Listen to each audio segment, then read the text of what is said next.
नमस्ते मित्रों, एमएस संस्कृत सरल क्लासेस पर आप सबका स्वागत है। आइए दोस्तों, आज हम लोग प्रत्याहार के पर प्रश्नोत्तरी का अध्ययन करेंगे। कल हम लोगों ने प्रत्याहार का विस्तृत वर्णन देखे थे। प्रत्याहार की उत्पत्ति कैसे होती है, प्रत्याहार में कौन सा उपसर्ग है, कौन सी धातु है, कौन सा प्रत्यय लगा है, प्रत्याहार कैसे बनाया जाता है और प्रत्याहार का क्या उद्देश्य होता है, इन सब का अध्ययन हम लोग कल के वीडियो में किए थे। आज हम लोग उसी से रिलेटिव यानी प्रत्याहार से ही संबंधित प्रश्न के उत्तर को देखेंगे। तो सबसे पहले देखते हैं कि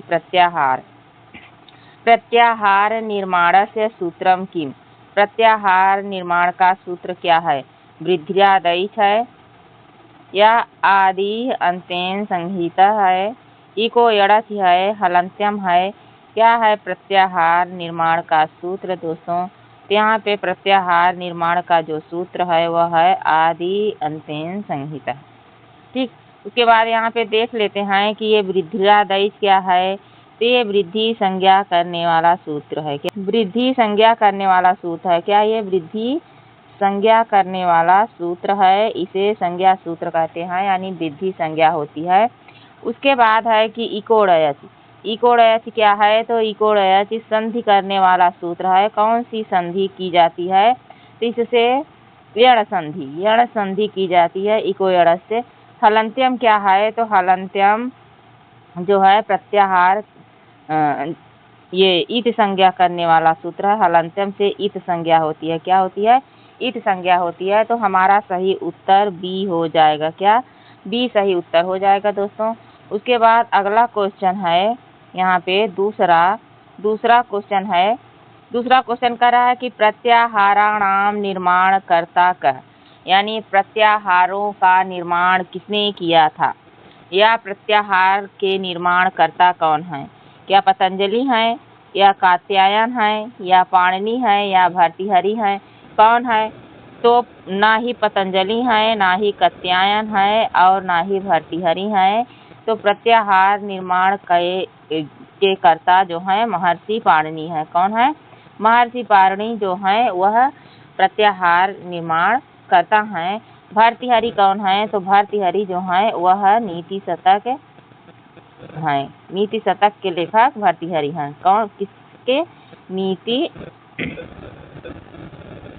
नीति शतक के लेखक भर्तृहरि हैं। कात्यायन ने क्या लिखा है? तो कात्यायन एक वार्तिककार हैं। क्या हैं? वार्तिककार हैं। इन्होंने महर्षि पाणिनि के 4000 सूत्रों पर वार्तिक लिखा है। और पतंजलि कौन है? तो ये भाष्यकार हैं। क्या हैं? भाष्यकार हैं। और अष्टाध्यायी पर इन्होंने महाभाष्य की रचना की है। तो इसका सही उत्तर सी हो जाएगा। क्या होगा? सी सही उत्तर हो जाएगा दोस्तों। के बाद अगला प्रश्न देखते हैं। तीसरा नंबर प्रश्न क्या कह रहा है? तो यह प्रश्न कह रहा है कि माहेश्वर सूत्राणि कति सन्ति। माहेश्वर सूत्र कितने होते हैं?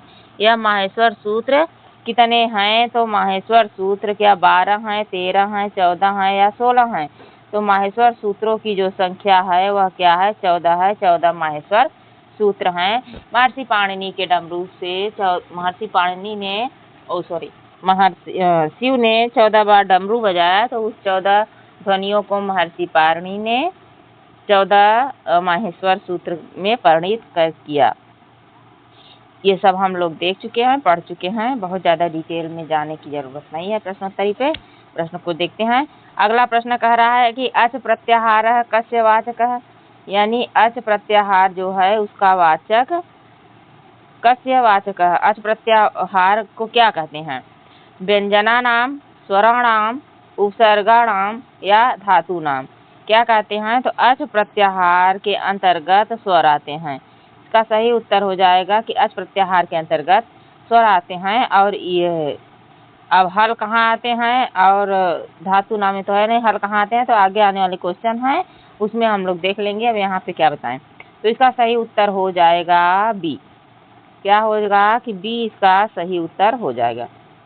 आगे 5वां नंबर क्वेश्चन है। 5वां क्वेश्चन कह रहा है कि हल प्रत्याहार कस्य वाचक है। वही आ गया ना, हल प्रत्याहार कस्य वाचक है, या स्वराणाम यानी हल प्रत्याहार किसे कहा जाता है? स्वरों को कहा जाता है। धातु नाम, व्यंजना नाम, प्रत्यया नाम किसको कहा जाता है? तो इसका सही उत्तर हो जाएगा कि यह व्यंजनों को हल कहते हैं, अच को स्वर कहते हैं। पूरा स्वर न कह के उसे अच कह दिया जाता है, पूरा व्यंजन न कह के उसे हल कह दिया जाता है। तो सही उत्तर इसका सी हो जाएगा। क्या हो जाएगा? सी सही उत्तर हो जाएगा।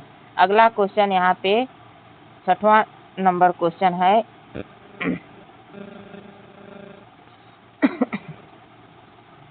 नंबर 6 क्वेश्चन कह रहा है कि इक प्रत्याहारे के वर्णाः सन्ति, यानी इक प्रत्याहार के कितने वर्ण हैं? इक प्रत्याहार में कौन कौन से वर्ण हैं या कौन वर्ण आते हैं इक में? तो यहाँ अक में आते हैं, अक होता है, इक होता है। तो अक में ई उ री ली क्या ये होगा, और इक में ये तो अण में आ जाएगा, अ ई उड़ अण में आ जाएगा, और ये आ जाएगा एच प्रत्याहार में आ जाएगा, और ये आएगा यण प्रत्याहार में, यण प्रत्याहार में। तो इसका सही उत्तर हो जाएगा ई उ री ली इक प्रत्याहार के वर्ण हैं। क्या है? ई उ री ली।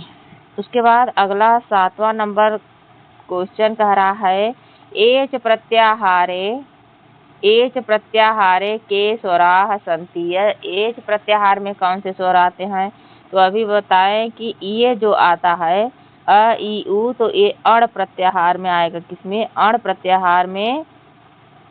और एच प्रत्याहार में तो ये आएगा, और ई उ री ली ये आएगा इक प्रत्याहार में। क्या? इक प्रत्याहार में आएगा। तो इसका सही उत्तर हो जाएगा बी।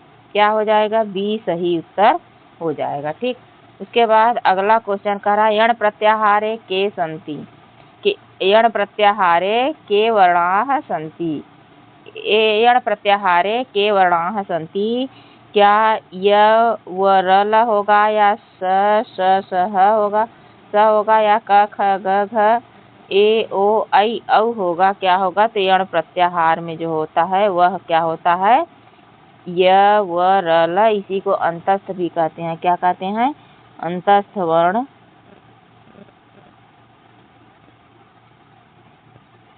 इसी को अंतस्थ वर्ण भी कहा जाता है। उसके बाद इस 9 नंबर की प्रश्न है। 9 नंबर का प्रश्न कह रहा है कि अल प्रत्याहाराः कस्य वाचकः। अल प्रत्याहार किसे कहा जाता है? केवल स्वराणाम को, केवल व्यंजनानाम को, समस्त वर्णानाम को किसको कहा जाता है? तो यहाँ पे पूरा ऑप्शन नहीं आ रहा था। यह है कि अल प्रत्याहाराः कस्य वाचकः केवल स्वराणाम, केवल व्यंजनानाम, समस्त वर्णानाम, धातुनाम। तो जो अल प्रत्याहार में संपूर्ण स्वर माला आता है, यानी वर्ण माला आता है, तो इसका सही हो जाएगा उत्तर समस्त वर्णानाम।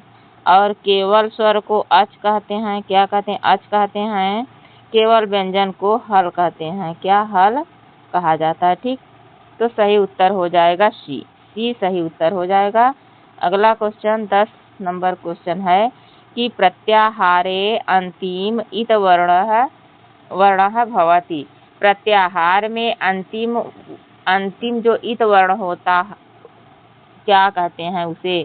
ग्राह्य कहते हैं, त्याज्य कहते हैं, दीर्घ होता है, या गुण होता है? क्या होता है? उसका क्या होता है? जो प्रत्याहार का अंतिम वर्ण इत होता है वह क्या, उसको क्या किया जाता है? उसका क्या किया जाता है? मतलब ये क्वेश्चन कहने का मतलब है कि प्रत्याहार के अंतिम जो इत वर्ण है उसका क्या होता है? क्या उसको ग्रहण किया जाता है, या छोड़ दिया जाता है, या उसका दीर्घ कर दिया जाता है, या उसका गुण कर दिया जाता है? क्या कर दिया जाता है? तो ये इसका सही उत्तर हो जाएगा कि त्याज्य, यानी उसे छोड़ दिया जाता है। क्या होता है? छोड़ दिया जाता है, यानी त्याग कर दिया जाता है। अगला क्वेश्चन है यहाँ पे 11 नंबर क्वेश्चन कह रहा है कि अच प्रत्याहारे कति वर्णाः सन्ति। अच प्रत्याहारे कति वर्णाः सन्ति, यानी अच प्रत्याहार में कितने वर्ण आते हैं, क्या 9 वर्ण आते हैं या 10 वर्ण आते हैं या 13 वर्ण आते हैं या 14 वर्ण आते हैं। तो इसका सही हो जाएगा उत्तर कि 9 वर्ण आते हैं। कुल स्वरों की संख्या माहेश्वर सूत्र में कुल स्वरों की संख्या जो है वो 9 है। तो अच प्रत्याहार स्वरों के अंतर्गत आता है, तो 9 सही हो जाएगा। और यहाँ पे 14 क्या होता है, ये 14 माहेश्वर सूत्र होता है, ये माहेश्वर सूत्र है। ठीक। उसके बाद अगला क्वेश्चन है कि हल प्रत्याहारे कति व्यंजनानि सन्ति। हल प्रत्याहार में कितने व्यंजन होते हैं, क्या 25 होते हैं या 30 होते हैं, 33 होते हैं या 34 होते हैं। तो इसका सही उत्तर हो जाएगा कि हल प्रत्याहार में 33 वर्ण होते हैं, क्या 33 व्यंजन होते हैं। सी ऑप्शन सही हो जाएगा। अगला 13 नंबर क्वेश्चन कह रहा है कि इको यड़ाचि इति सूत्रे यड़ कस्य संकेतः। इको यड़ाचि सूत्र में जो यड़ है वह किसका संकेत है, क्या य व र ल का है या ए ओ ऐ औ का है, ई उ अ ई उ का है या स का है, किसका है। तो ये जो है ये है तो एच प्रत्याहार का वर्ण का संकेत है। ठीक। इसका एच का। ये किसका है, ये है अण प्रत्याहार का संकेत है। और ये किसका है, ये सल प्रत्याहार का संकेत है। ठीक। इसे ऊष्म वर्ण भी कहते हैं, क्या कहते हैं, ऊष्म वर्ण कहते हैं। और सही उत्तर हमारा हो जाएगा कि यह व र ल जो होता है वो यण प्रत्याहार के अंतर्गत आता है और इसे अंतस्थ वर्ण भी कहते हैं, क्या अंतस्थ वर्ण भी कहते हैं। अगला क्वेश्चन जो है 14 नंबर क्वेश्चन यह कह रहा है कि वृद्धिरादैच इति सूत्रे एच किम। वृद्धिरादैच यानी वृद्धिरादैच में ऐच जो है वह क्या है, ऐच क्या है, वृद्धि आदि ऐच, वृद्धिरादैच। तो ये कह रहा है क्या प्रत्यय है या प्रत्याहार है, धातु है, विभक्ति है। तो जो ऐच है वृद्धिरादैच में जो ऐच है वह एक प्रत्याहार है, क्या है, प्रत्याहार है। सही उत्तर हो जाएगा बी, सही उत्तर हो जाएगा। ठीक। उसके बाद यहाँ पे 15 नंबर क्वेश्चन है। 15 नंबर क्वेश्चन कह रहा है कि ऐच प्रत्याहारे के स्वराः। ऐच प्रत्याहार में कौन स्वर आते हैं, ए ओ आता है, ऐ औ आता है या अ आ आता है, ई उ आता है, कौन आता है। तो एच में जो आता है तो एच में चारों आ जाएंगे, लेकिन ऐच में तो ऐ औ जो होता है ऐच प्रत्याहार में आता है और इसका सही ऑप्शन हो जाएगा बी, सही है। ठीक। उसके बाद 16 नंबर क्वेश्चन कह रहा है कि अण प्रत्याहारे, इसका अगले पेज में ऑप्शन है अण प्रत्याहारे अंतिम इत वर्णः कः। अण प्रत्याहारे अंतिम इत वर्णः कः। अण प्रत्याहार में अंतिम इत वर्ण कौन सा है, तो इसे देख लेते हैं। यहाँ पे इसका उत्तर हो जाएगा कि ड़ है। अण प्रत्याहार में अंतिम वर्ण कौन सा है, ड़ है या च है, क है, ल है। तो अण में सीधे ही पता चल रहा है कि ये ड़ जो है वही अण प्रत्याहार का अंतिम इत वर्ण है और ऑप्शन ए जो है वो सही है, क्या है, ये ऑप्शन सही है। अगला क्वेश्चन 17 नंबर क्वेश्चन कह रहा है कि दोस्तों 17 नंबर क्वेश्चन कह रहा है कि माहेश्वर सूत्रेषु इत वर्णाः किमर्थं प्रयुज्यते। माहेश्वर सूत्र में जो इत वर्ण है वह किस लिए प्रयुक्त किए जाते हैं, किस अर्थ में प्रयुक्त किए जाते हैं। उच्चारणार्थम यानी उच्चारण के लिए, प्रत्याहार निर्माणार्थम प्रत्याहार के निर्माण के लिए, संध्यार्थम संधि करने के लिए, समासार्थम समास करने के लिए। किसके लिए जो है माहेश्वर सूत्र में इत वर्ण जो है वह किसके लिए प्रयुक्त किए जाते हैं या प्रयोग किए जाते हैं, प्रयुज्यन्ते प्रयोग किया जाते हैं, क्या किया जाता है। तो सही उत्तर हो जाएगा कि इत वर्ण प्रत्याहार का निर्माण करने के लिए किया जाता है, उच्चारण संधि और समास करने के लिए नहीं किया जाता है। ना इसका संधि होता है और ना ही इसका जो है समास होता है और ना ही उच्चारण होता है। यहाँ पे हमारा ऑप्शन बी सही हो जाएगा। उसके बाद अगला क्वेश्चन है 18 नंबर जो क्वेश्चन है वह कह रहा है हलन्त्यम इति सूत्रम कस्मिन अध्याये सन्ति। जो हलन्त्यम सूत्र है वह किस अध्याय में है, यानी पूछ रहा है कि अष्टाध्यायी के किस अध्याय में हलन्त्यम सूत्र है। तो ये संज्ञा प्रकरण का सूत्र है, महेश्वर सूत्र में है, तो पहले ही अध्याय में होना चाहिए। तो ये पहले ही अध्याय में है, पहले अध्याय का पहला है, ठीक। तो ए ऑप्शन जो है वो हमारा सही हो जाएगा। क्या होगा? ए ऑप्शन सही हो जाएगा। 19 नंबर क्वेश्चन है। यह क्वेश्चन कह रहा है कि अल प्रत्याहारे स्वर व्यंजनयोः। अल प्रत्याहार में स्वर और व्यंजन को क्या कहते हैं? केवल स्वराः, केवल व्यंजनानि, उभयमपि न किमपि। अल प्रत्याहार में स्वर व्यंजनयोः क्या होते हैं? क्या केवल स्वर ही होते हैं या केवल व्यंजन होते हैं कि दोनों होते हैं कि कोई नहीं होता? इसका ऑप्शन हो जाएगा कि सी, दोनों होते हैं। अल प्रत्याहार में स्वर और व्यंजन दोनों होते हैं, ठीक। और जो यहाँ पे है केवल स्वर अच में आता है, केवल व्यंजन हल में आता है। ऑप्शन नंबर सी इसका सही उत्तर हो जाएगा दोस्तों। 20 नंबर क्वेश्चन है। 20 नंबर क्वेश्चन कह रहा है कि यण प्रत्याहारे कति वर्णाः सन्ति। यण प्रत्याहार में कितने वर्ण आते हैं? तो हम लोगों ने यण प्रत्याहार को देखा था, य, व, र और ल। तो कितने वर्ण आते हैं? 4 वर्ण आते हैं यण प्रत्याहार में। तो सही ऑप्शन हमारा 4 हो जाएगा, यानी ऑप्शन नंबर सी जो है वह सही है। क्या है? ऑप्शन नंबर सी सही उत्तर हो जाएगा, ठीक।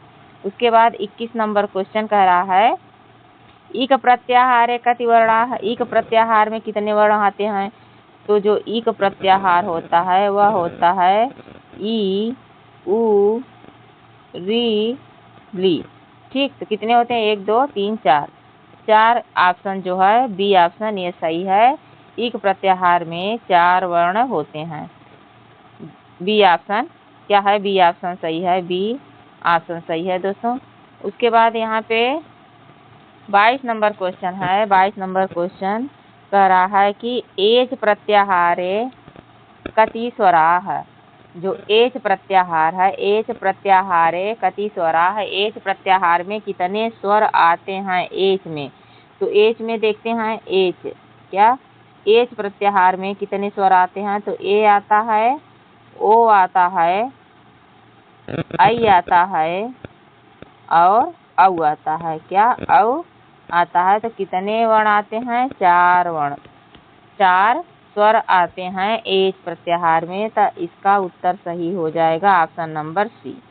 Option number C 22 number question का ऑप्शन सी सही है। उसके बाद 23 नंबर क्वेश्चन देख रहे हैं। 23 नंबर क्वेश्चन कह रहा है कि प्रत्याहार निर्माणे प्रथम वर्णाः भवति। प्रत्याहार के निर्माण में प्रथम वर्ण होता है। क्या होता है प्रथम वर्ण का? इत हो जाता है या वास्तविक वर्ण होता है या अनुस्वार वर्ण होता है, विसर्ग वर्ण होता है?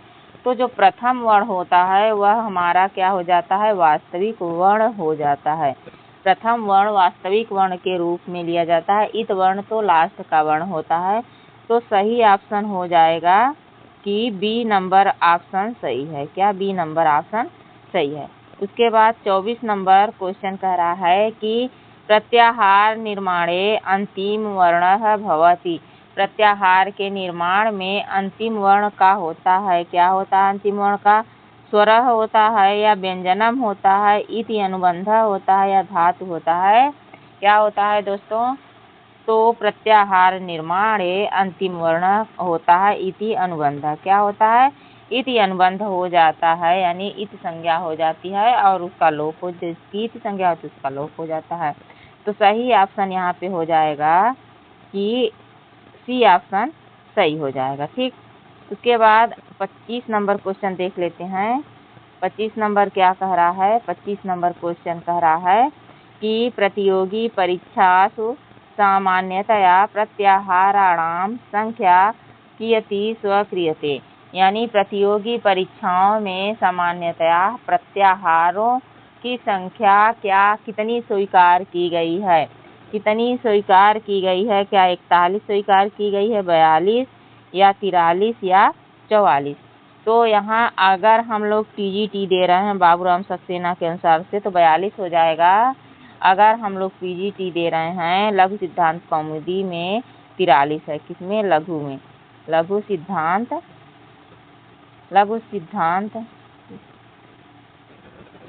कौमुदी